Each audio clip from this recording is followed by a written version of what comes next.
Hvad er feedback, og hvorfor er det vigtigt?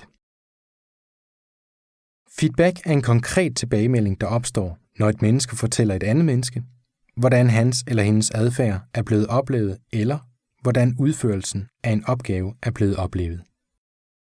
Feedback er vigtig, fordi det giver os en mulighed for at blive klogere på os selv. For at vi kan blive klogere på os selv, har vi brug for, at nogen fortæller os, hvordan de opfatter vores måde at være på blandt andre mennesker. Kun ved at blive klogere på de områder af os selv, som vi ikke selv kan se, kan vi udvikle os. Vi vil nu gennemgå en model, som består af 4 områder, der viser, hvordan feedback virker som udviklingsredskab, når vi bliver bevidste om det, vi ikke selv kan se. Det første område i modellen kalder vi det kendte område. Det kendte område viser, hvad jeg ved om mig selv, og hvad andre også ved om mig. Det kan fx være på et faktuelt niveau. Jeg ved, hvad jeg hedder, og du ved, hvad jeg hedder. Når jeg føler mig tryg og fortrolig med andre, vil feltet udvides, fordi jeg fortæller mere om mig selv til de personer, jeg har opbygget en tillidsfuld relation til.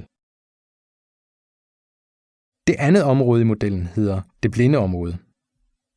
Det er det, jeg ikke ved om mig selv, men som andre ved. Det andre kan se, men som jeg ikke selv er klar over. Det kan være mit kropssprog, min mimik, min betoning. Det kan også være måden, jeg siger noget på.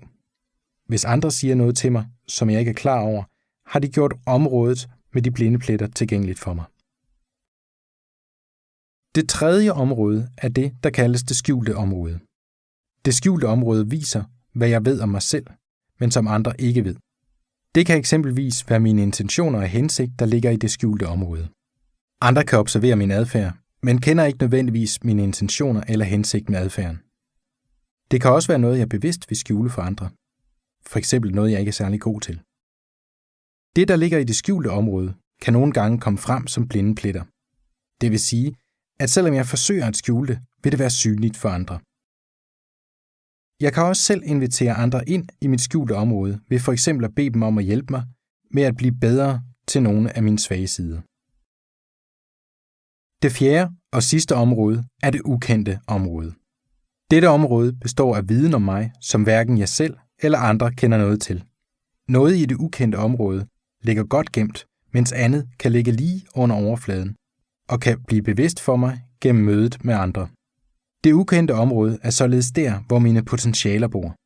Jeg kan udforske mit ukendte område ved at kaste mig ud i nye typer af opgaver og udfordringer. Feedback er altså, når nogen giver os en konkret tilbagemelding, som vi efterfølgende kan lære af. Feedback er en mulighed for at blive klogere på os selv. Ved at udvide det kendte område skaber vi grundlag for udvikling. Stil dig selv spørgsmålet: hvad skal der til, for at jeg kan udvide mit kendte område?